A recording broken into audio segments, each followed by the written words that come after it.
Hey guys. You may have noticed a theme appearing in my videos over the last year or so. Before that, I spoke in terms of Americanism despite always hating and vehemently disagreeing with the left.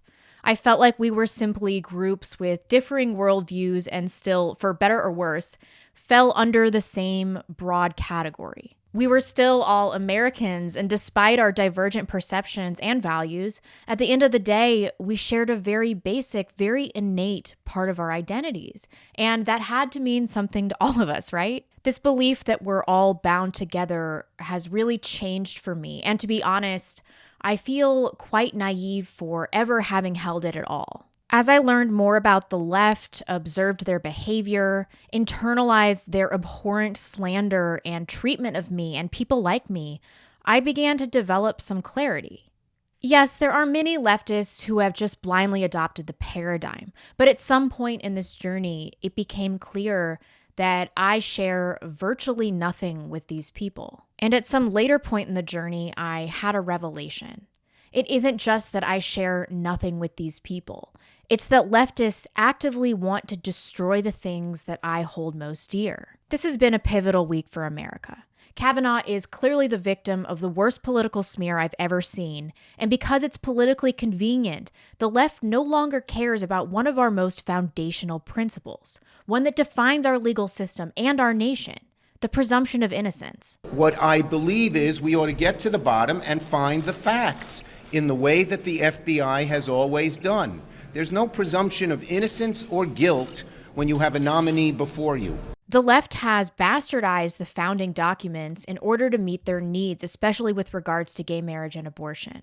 The documents upon which our country was built are obstacles to them, not guiding principles to help us navigate a changing world as they were intended. The left won't even allow us to retain or be responsible for our own communities.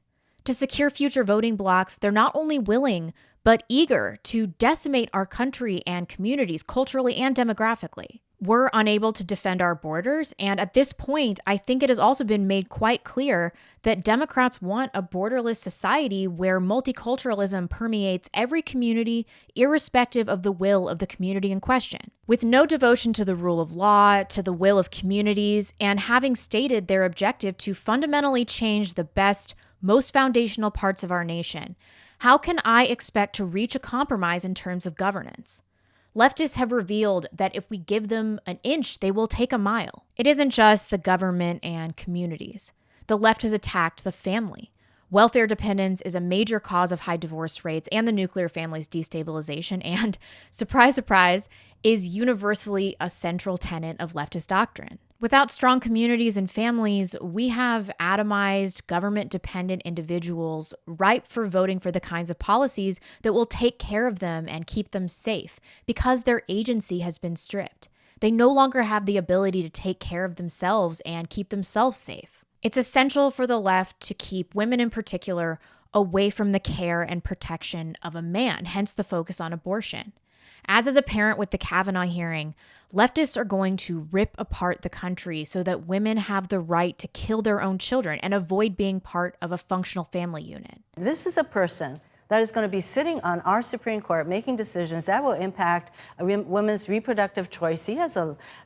He very much is against women's reproductive choice. This week, even knowing what I know about the left has shocked me. They're willing to destroy the life of a good man after decades of protecting actual rapists like Bill Clinton in order to ensure that irresponsible women can continue to terminate their pregnancies. It's just so low, so unethical that it's actually shaken me. They simply don't care about the truth. They care about the outcome. And even though I may have realized this before, I always thought that some part of these leftists still remained principled. But I think at this point, most of the principled leftists have left the Democratic Party, and all that remain are these vipers willing to do anything to destroy the country. And as if destroying truth and country are not enough, The left seems to have it out for beauty as well. I've made several videos about Marxist influence on art, all of which are linked below. And through studying the progression of art, you can actually pinpoint exact periods where leftist influence began pushing the cultural embrace of all that is ugly, all that's distasteful and unsettling. This is also true of literature and music. But the culmination of leftist disdain for beauty has got to be most apparent in their destruction of women. How feminism has encouraged women to abandon their femininity, destroy their beauty, and engage the world like crass men with no regard for how it may negatively impact their lives. Once again, it was just about achieving their ultimate goal, destruction of the West. At this point, I'm convinced that we cannot compromise at all on any of these issues. There are too many foundational values upon which we disagree. I do not see how we can reach any sort of consensus regarding the country in which we want to live. And the left is violent. Free speech in particular is designed to allow us to hash out our differences before a violent conclusion is reached. That is being stripped away from us against our will. Nor did we consent to living in a low-trust, multicultural society. I feel like every day fewer options for avoiding violence are available to us because the left continues to encroach ever further upon the things most central to our beings, to our nation, whether it be through force or subversion. I feel very strongly that our nation is ripe for civil war or a violent uprising. It is very, very important that we avoid this. I do hear quite frequently that we should just let this happen and that we can build something new from the ashes. But I can't get behind this because, as it always is in wartime, women will not be incurring the risk. And that will be about the only similarity that a present-day civil war in America will share with previous wars. The modern left is a more subversive version of communist enemies of the past. There will be no rules of engagement. We're talking about an enemy that finds offense based on emotional reaction, not actual content. We cannot expect them to adhere to conditional standards upon which force may be applied. They're completely unhinged, unprincipled, and this would not be like wars of the past. There would be armed militias on both sides, insurgency groups hitting strategic targets to achieve maximum casualty. It would be dirty, underhanded, and unpredictable. The left would be planting bombs in conservative dense areas, and they would continue to employ every Alinskyite tactic literally in the book. But I do know this, we will all be worse off if we allow the country to descend into violence. So I propose a better solution: separation. This is already happening naturally. I've just fled a leftist city filled with violent drug addicts and homeless people, and my new conservative state is seeing a massive influx of conservative Californians and Seattleites. People want to be around those that share similar values. They want to live in high-trust societies. Even if they don't realize why they're relocating, it's almost certainly because they seek this out. They may cite the superior schools, cleanliness, lower crime, lower cost of living, but really those are just manifestations of communities with good values. I don't want to give up the coastal regions. They are some of the best areas of the country. But I do know one thing for sure. The left is incapable of effective governance. They have a religious devotion to multiculturalism and the welfare state. Both are unsustainable forces that destroy social cohesion. Furthermore, we cannot drive leftists out of liberal cities without violence. So I propose this. We continue to flee these areas and retreat to red regions. We circle the wagons and shame liberals out of our communities like they have done to us in the cities. We continue to develop high-trust, cohesive towns that span the middle of the country.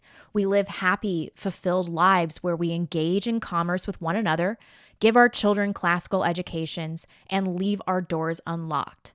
All the while, we wait. We wait for the inevitable collapse of leftist-run regions. We wait until they need us to recover. Then we offer our help, but only under the condition that we can reclaim these areas, that we dominate the government there, and that we remove illegal immigrants and uphold border integrity. As far as creating 2 or more separate countries, I don't see that as a feasible or realistic solution.